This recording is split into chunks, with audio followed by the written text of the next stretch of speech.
Bom, gente, nós discutimos na última aula até a etapa da convergência no exame da motricidade ocular. E eu separei em duas partes, porque essa etapa agora é uma etapa um pouquinho mais delicada, mais difícil de entender, que é justamente a avaliação dos pacientes que têm desalinhamentos oculares.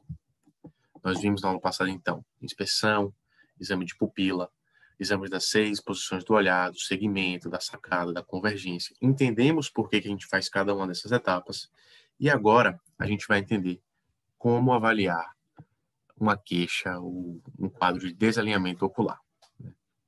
O objetivo sempre no exame é identificar qual músculo ou nervo que está envolvido. Tá? Então, para isso a gente pode usar testes subjetivos e testes objetivos. Os testes subjetivos vão depender muito da colaboração e da capacidade do paciente explicar o que ele está sentindo.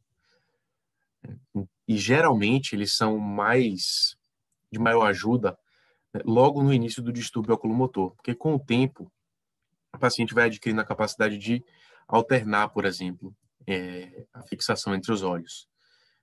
E em quadros mais graves, geralmente quando é uma criança que tem diplopia, acaba se excluindo, né? O córtex exclui a imagem do olho disfuncional, tá? Levando a um quadro de ambliopia naquele olho. Então, em geral, os testes subjetivos são para quadros mais discretos, né? Bem que você não consegue perceber, é um exame objetivo, e eles ajudam mais na fase mais aguda do quadro. E aí, antes da gente falar de como se realiza esses exames subjetivos, a gente precisa entender as 3 leis da diplopia. A primeira delas é de que as imagens vão se afastar na direção do músculo parético. Por que isso? Por exemplo, vamos falar aqui da visão na horizontal, né, em que a gente funciona através dos retos laterais e dos retos mediais. Quando eu olho para a esquerda, é o reto lateral esquerdo e o reto medial direito. Quando eu olho para a direita, é o reto medial esquerdo e o reto lateral direito. Então, por exemplo, se eu tenho uma fraqueza no meu reto lateral esquerdo, quando eu olhar para a direita, os 2 olhos ainda vão estar alinhados, porque o reto medial funciona, o reto medial esquerdo funciona e o reto lateral direito funciona. Mas se eu olhar na direção do músculo fraco, a diplopia vai piorar. Então, olhei para a direita, melhor cenário. Olhei para o meio, um pouquinho de diplopia. Olhei para a esquerda, é a pior diplopia possível. Tá? E as imagens se afastam ao máximo nessa situação. O mesmo vai acontecer se for uma lesão do reto medial direito. Olho para a esquerda, na direção do músculo fraco. Né? Quando eu olhar para a esquerda, vai ser o pior cenário possível. Quando eu olhar para a direita, vai ser o melhor cenário. Beleza? Tá bom, tudo bem. Só que isso aí acaba gerando uma dificuldade no exame, né? Entendi. Quando olha para a esquerda, pode ser reto lateral esquerdo ou reto medial direito. Mas como é que eu sei se é um ou outro? Aí que vem a segunda e terceira regras, né? A segunda é que a imagem periférica sempre é do olho que está fraco. Então, por exemplo, você pede o paciente olhar para a esquerda e vamos supor que é um reto medial à direita, a lesão. Olho para lá, reto medial à direita. Você cobre o olho esquerdo, que é o olho bom, some a imagem mais nítida, a imagem mais próxima da visão. Certo? Então, quando eu cobrir o olho direito, que vai sumir a imagem periférica, a imagem falsa, aí você sabe dizer que, na verdade, a lesão está no olho reto medial direito, por exemplo. E a terceira regra é de que a imagem periférica sempre é a imagem falsa. Por quê? Né? Vamos lá. O paciente está com diplopia na horizontal, olhando para frente, e aí ele olha para a esquerda. Não importa, né, se a lesão é do reto lateral esquerdo ou do reto medial direito. A imagem mais distante é a falsa. Isso acontece por quê? Vamos supor que a lesão é no reto medial direito. Olhei para lá. A imagem, né, o reto medial direito, ele não vai o suficiente. Então, a imagem vai bater na retina mais temporal e não na mácula. Se bate na retina mais temporal, a imagem falsa, né, mais periférica, menos nítida, porque está pegando mais bastonete ali na retina, vai se formar no campo mais nasal desse olho. Então, vai ficar mais periférico. Tá bom, entendi. Mas se for no reto lateral, o que é que vai acontecer? Reto lateral esquerdo, ativei o reto medial direito, reto lateral esquerdo, mas o reto lateral esquerdo está fraco. Tá? O Reto medial direito que tá bom, bota a imagem na mácula, né? Na fóvea ali, e forma uma imagem nítida. O reto lateral, ele não tá forte o suficiente, então ele fica aquém. Essa imagem vai se formar na retina mais nasal, já que ele não vai o suficiente. Então vai ser no campo temporal desse olho. Então vai ficar a imagem periférica mais distante também. A imagem falsa fica mais periférica, independentemente, né, de qual o músculo, qual o olho acometido. Diante disso, a gente vai entender como realizar de uma maneira mais formal essa avaliação subjetiva, né? E aqui o livro do Brazes, né, ele traz que, em geral, você consegue fazer o diagnóstico com as provas mais objetivas, mas que, eventualmente, o defeito é muito discreto e você precisa lançar mão aqui, por exemplo, né, de uma lente de Maddox para poder fazer o exame. E aí, pessoal, por convenção, a lente de Maddox é sempre posicionada no olho direito. Tá? E você coloca uma luz a 1 metro de distância. O que é que vai acontecer quando você colocar uma lente de Maddox no olho direito e colocar uma luz à distância, né?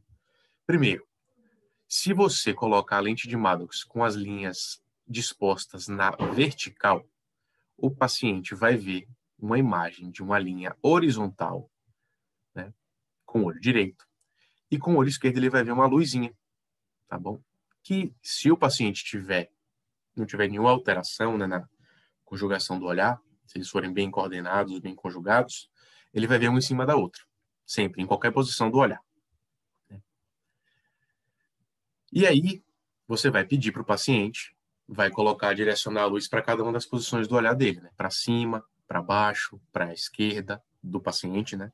Para a esquerda do paciente, para a direita do paciente, e nas diagonais, superior e inferior, esquerda e direita, direita e esquerda do paciente.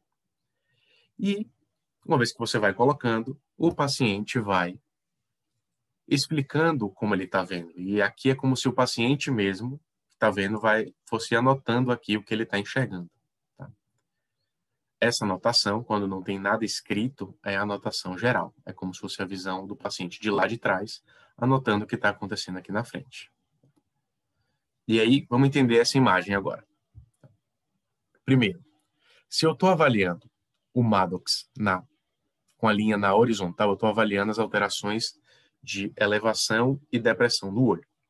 Então, eu estou avaliando funções mais de terceiro e quarto par. O sexto, a gente usa a linha vertical. Então, a gente tem que pôr o Maddox com as linhas aqui, né, na horizontal para formar a linha vertical, como a gente vai ver mais na frente.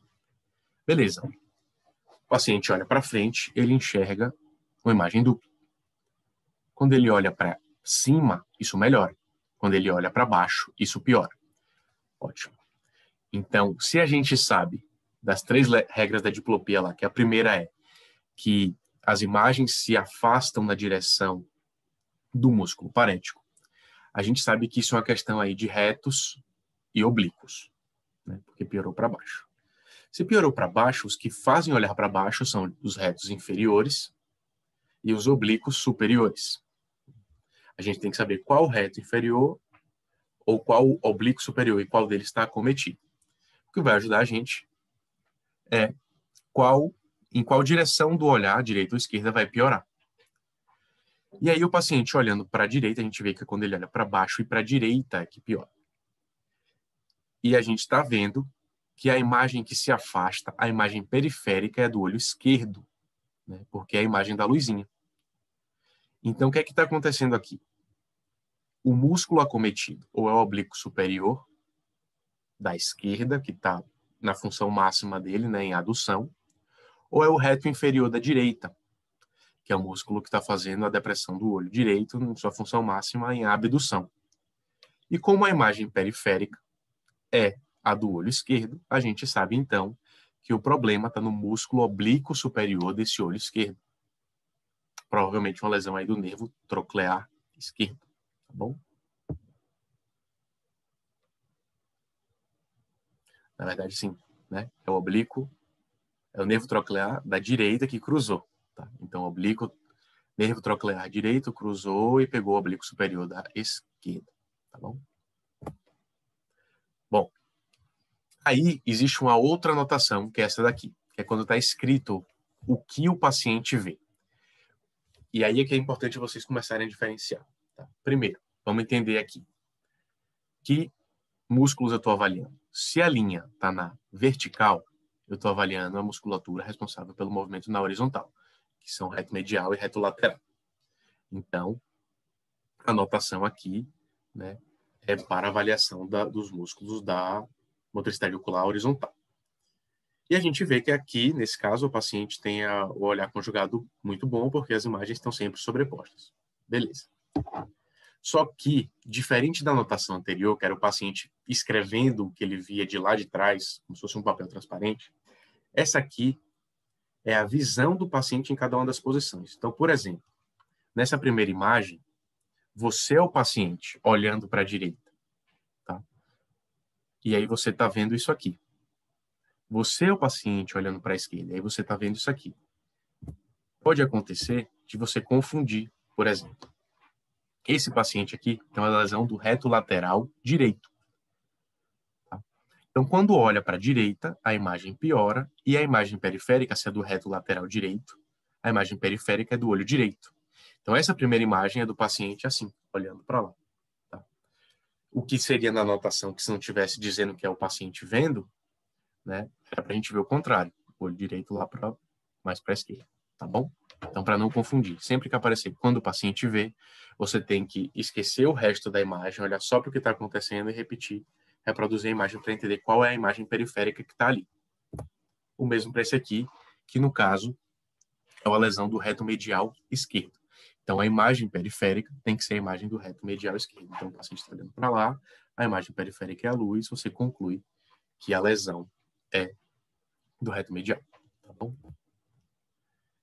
E eu trouxe isso aqui, que é um exemplo de um desalinhamento ocular que não muda a composição do olhar. Em geral, isso acontece nos casos de desvio isquio, que são uma lesão ali no sistema utricular dos vestíbulos, tá? Geralmente por lesões centrais. E quando isso acontece, a gente chama esse desvio, esse desalinhamento ocular, de desalinhamento ocular comitante ou concomitante, tá? E os desalinhamentos que a gente viu anteriormente, que mudam, que pioram com a posição do olhar, são os desalinhamentos não comitantes ou não concomitantes. Pronto. Isso é a avaliação do desalinhamento ocular subjetiva, em que você consegue ter uma anotação através da lente de Maddox. Você pode fazer isso de uma maneira mais informal, né? Que é pegar o paciente, colocar os olhos nas posições do olhar e ver para onde piora e chegar às mesmas conclusões. Cobrir o olho do paciente, ver qual é a imagem falsa, né, qual que é a periférica e concluir onde está a lesão. Só que o Maddox ele é mais formal, ele é uma maneira um pouco mais, digamos assim, precisa de você fazer a avaliação do paciente.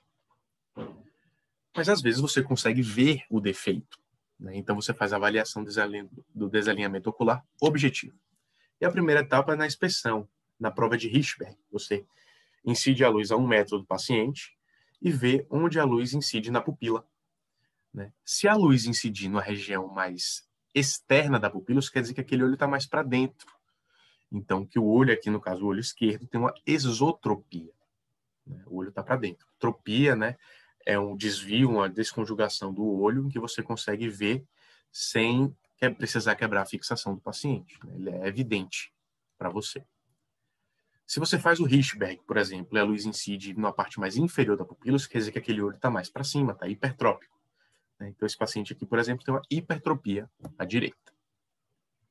E aí você pode também, na avaliação objetiva, fazer as chamadas etapas, né, de Pars-Bioshovsky, que são 3. Tá? O Brazes ele acrescenta aqui no meio uma etapa a mais. Quais são as 3 etapas? Primeiro, você tem que reconhecer qual que é o olho que está mais para cima, qual o olho hipertrópico. Aí você pede para o paciente olhar para os lados, esquerda e direita. E a última etapa de Pars-Bioshovsky é o head tilt, e você vê se a imagem piora ou melhora. O Brazes ele acrescenta ali um olhar para cima e para baixo, na direita e na esquerda, para também ajudar. Tá bom? O que é que acontece? Né? Essas etapas elas são feitas geralmente para lesão de quarto par.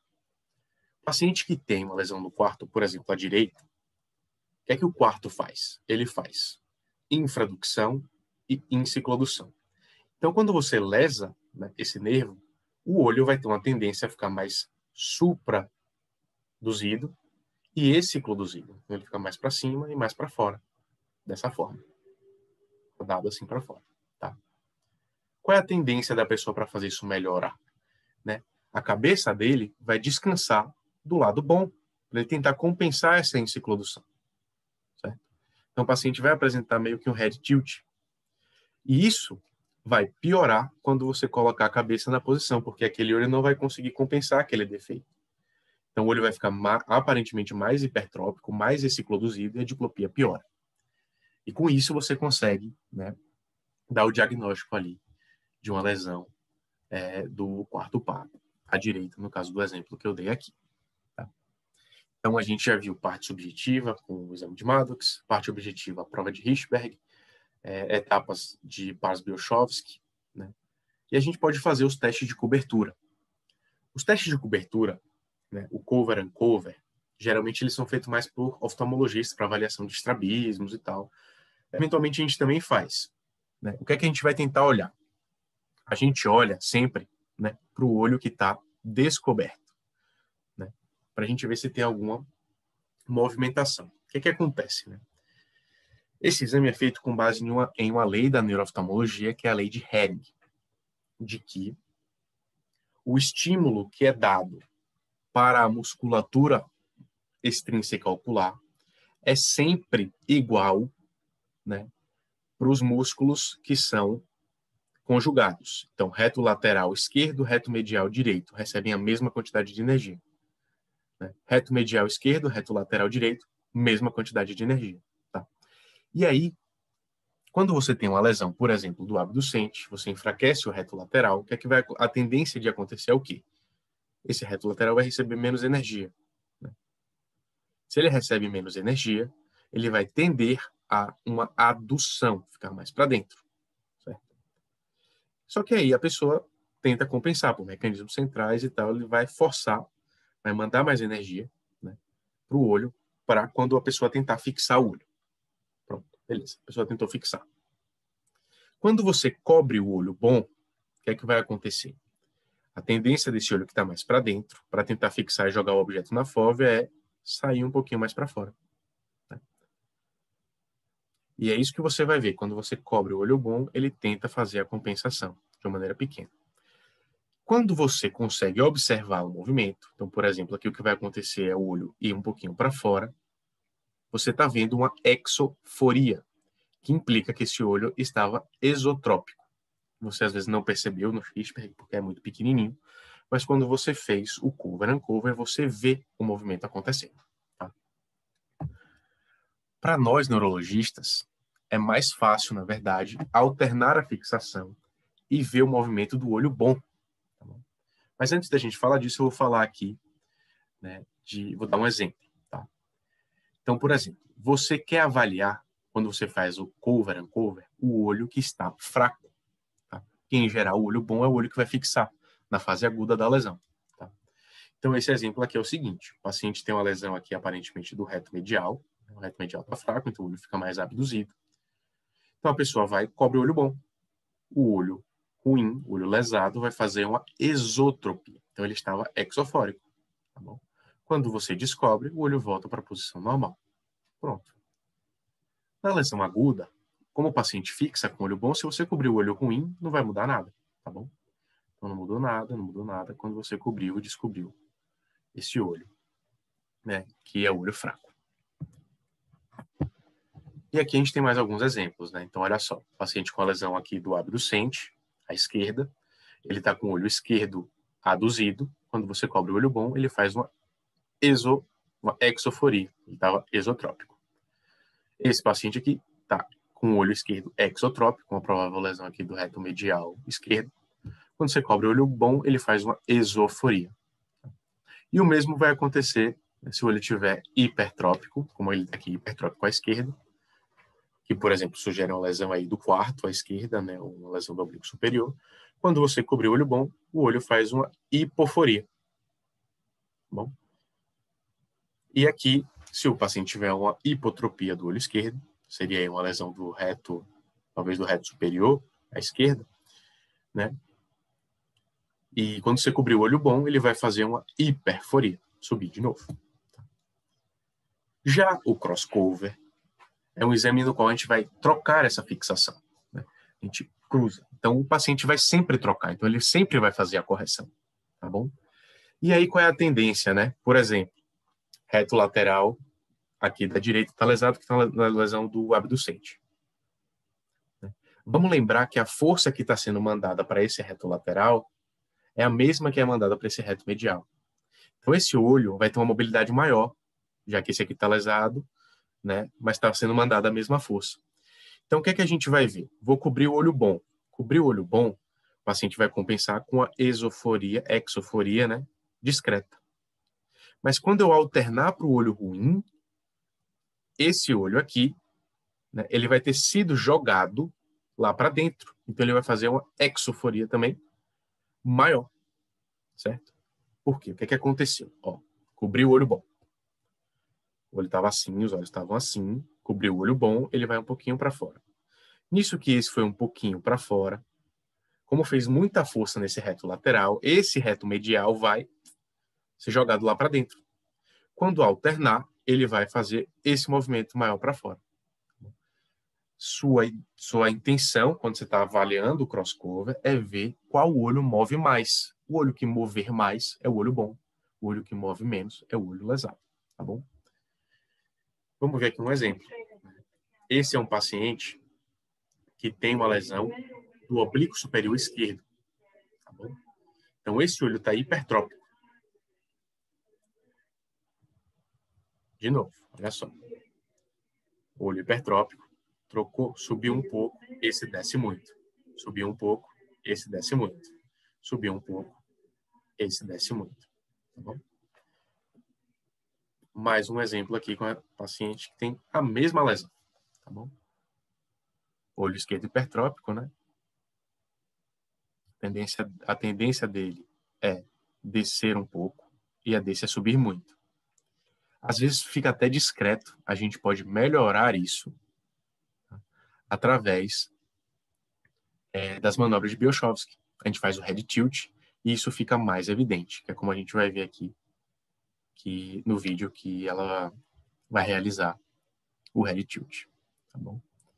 Então, olha só, é uma lesão à esquerda, né? A tendência do head tilt da paciente é ficar para o lado bom. Só que aí ela joga para o lado ruim e você consegue ver melhor o movimento. Ó. Desce muito à direita, sobe pouco à esquerda.